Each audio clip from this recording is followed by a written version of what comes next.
वचन, जीवन वचन, दिव्य वचन, जीवन वचन। पहला पाठ राजाओं का दूसरा ग्रंथ, अध्याय 25, पद संख्या 1 से लेकर 12 तक। सिदकिया के राज्यकाल के 9वें वर्ष 10वें महीने के 10वें दिन बाबुल का राजा नबूकदनेस्सर अपनी समस्त सेना के साथ यरूशलेम पर आक्रमण करने आया। उसने नगर के सामने शिविर डाला और उसे चारों ओर से घेर लिया। यह घेराबंदी सिदकिया के राज्यकाल के 10वें वर्ष तक बनी रही। उस वर्ष के चौथे महीने के 9वें दिन नगर की 4 दीवारी में दरार की गई, क्योंकि नगर में अकाल पड़ा था और खाने के लिए लोगों के पास कुछ नहीं रह गया था।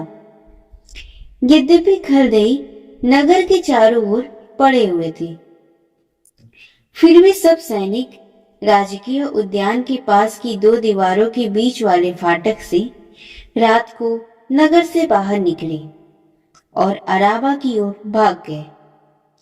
खलदइयों की सेना ने राजा का पीछा किया और उसे यरीहो के मैदान में घेर लिया। उस समय तक उसकी सारी सेना तितर-बितर हो गई थी। खलदइयों ने राजा को पकड़कर रिबला में बाबुल के राजा के सामने उपस्थित किया। वहां नबूकदनेस्सर ने सिदकिया को दंडाज्ञा दी और उसके पुत्रों को अपने सामने मरवा डाला। इसके बाद उसने सिदकिया की आंखें निकाली और उसे कांसे की बेड़ियों से बांधकर बाबुल भेज दिया। बाबुल के राजा नबूकदनेस्सर के राज्यकाल के 19वें वर्ष 5वें महीने के 7वें दिन बाबुल के राजा की सेनापति और उसके अंगरक्षकों के नायक नबूजरअदान ने यरूशलेम में प्रवेश किया। उसने प्रभु का मंदिर, राजा का महल और यरूशलेम के सब घर जला दिए। उसने यरूशलेम के सब बड़े भवन भस्म कर दिए। अंगरक्षकों के नायक के साथ जो खलदई सेना आई थी, उसने यरूशलेम की 4 दीवारी गिरा दी। नगर में जो निवासी रह गए थे, जो लोग बाबुल के राजा के समर्थक बन गए थे और जो भी कारीगर शेष रह गए थे, उन सबको अंगरक्षकों के नायक नबूजरअदान ने निर्वासित किया। उसने दागबारियों और खेतों में काम करने के लिए जनसाधारण के कुछ ही लोगों को छोड़ दिया। यह प्रभु की वाणी है। ईश्वर को धन्यवाद। संतमती के अनुसार पवित्र सुसमाचार, अध्याय 8, पद संख्या 1 से 4। ईसा पहाड़ी से उतरे, एक विशाल जनसमूह उनके पीछे हो लिया। उस समय एक कोढ़ी उनके पास आया और उनसे यह कहते हुए उन्हें दंडवत किया, प्रभु, आप चाहे तो मुझे शुद्ध कर सकते हैं। ईसा ने हाथ बढ़ाकर यह कहते हुए उसका स्पर्श किया, मैं यही चाहता हूं, शुद्ध हो जाओ। उसी क्षण उसका कोढ़ दूर हो गया।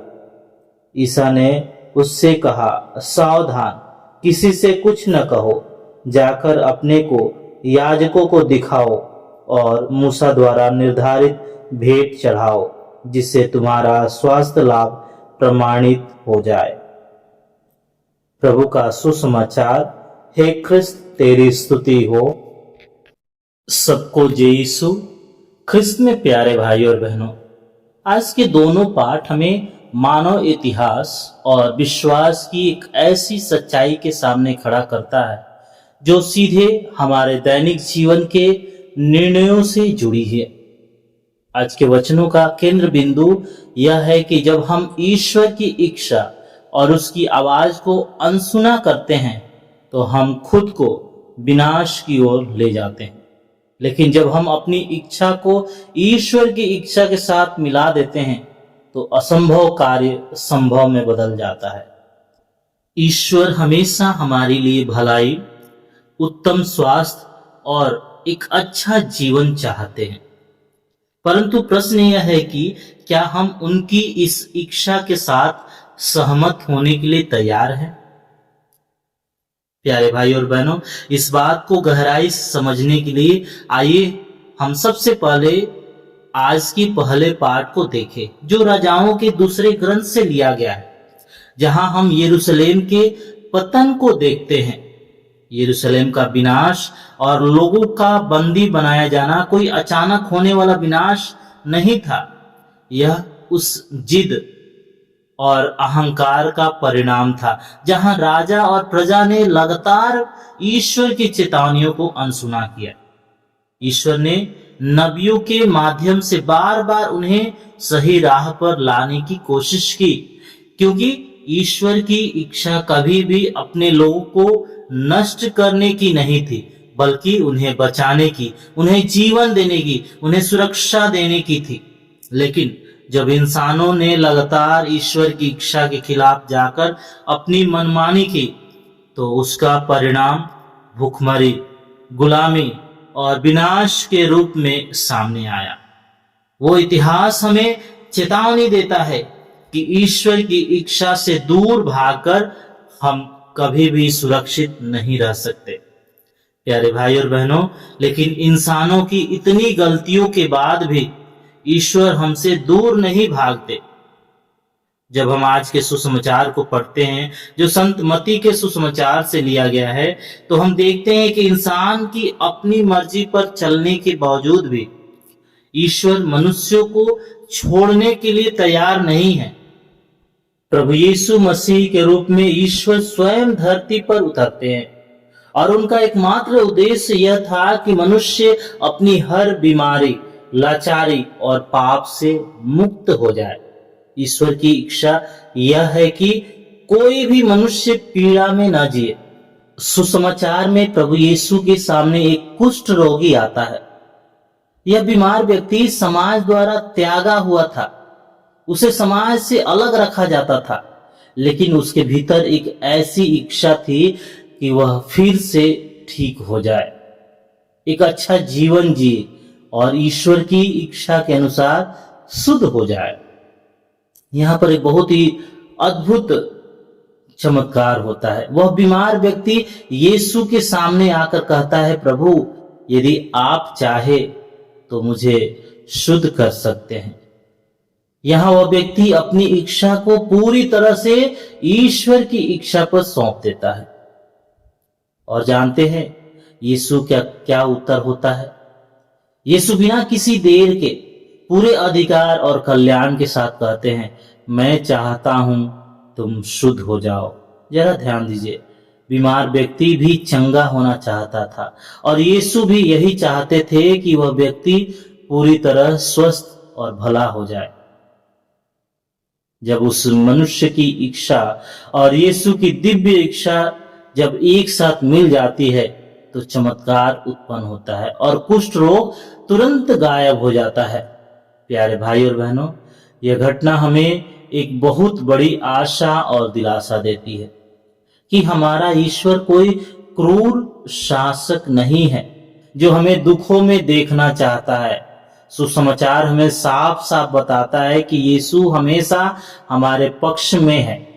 वह हमारी चंगाई चाहते हैं, हमारी भलाई चाहते हैं, और हमें हर बीमारी तथा निराशा से मुक्त देखना चाहते हैं। प्यारे भाई और बहनों, यरूशलेम के लोगों ने ईश्वर की इच्छा के खिलाफ जाकर दुख झेला, लेकिन इस कोढ़ी ने ईश्वर की इच्छा के सामने आत्मसमर्पण करके जीवन पा लिया। आज प्रभु यीशु हमसे भी यही चाहते हैं कि हम भले चंगे रहे। इसलिए आइए हम अपनी मनमानी छोड़े और अपनी इच्छा को प्रभु को सौंप दे। जब हम ऐसा करेंगे तो विश्वास रखिए कि प्रभु आज भी हमारे जीवन को खुशियों से भरने के लिए तैयार बैठे हैं। प्यारे भाई और बहनों, आइए हम कुछ क्षण के लिए मौन हो जाएं, अपनी आंखों को बंद करें और प्रभु से प्रार्थना करें। हे सर्वशक्तिमान पिता ईश्वर, हम आपको धन्यवाद देते हैं क्योंकि आप हमेशा हमारी भलाई और चंगाई चाहते हैं। प्रभु, हम यरूशलेम के लोगों की तरह अपनी मनमानी करके दुखों और बंधनों में नहीं फंसना चाहते। आज हम सुसमाचार के उस बीमार व्यक्ति की तरह आपके सम्मुख आते हैं। हमारे भीतर भी भले और स्वस्थ होने की इच्छा है और हम जानते हैं कि आपकी इच्छा भी यही है कि हम बिना किसी बीमारी या कमजोरी के एक अच्छा जीवन जिए। हे प्यारे प्रभु यीशु, आज हमारे विश्वास को आपकी पवित्र इच्छा से जुड़ जाने दीजिए। अपने शक्तिशाली और चंगाई भरे हाथों को बढ़ाकर हमारी हर शारीरिक, मानसिक और आत्मिक बीमारी को दूर कीजिए। जब आप कहते हैं मैं चाहता हूं, तो दुनिया की कोई भी बीमारी या परिस्थिति टिक नहीं सकती। हमारी निराशा को आशा में बदल दीजिए और हमें यह विश्वास दीजिए कि आपका हर विचार हमारे कल्याण के लिए है, न कि विनाश के लिए। पिता और पुत्र और पवित्र आत्मा के नाम पर आमीन।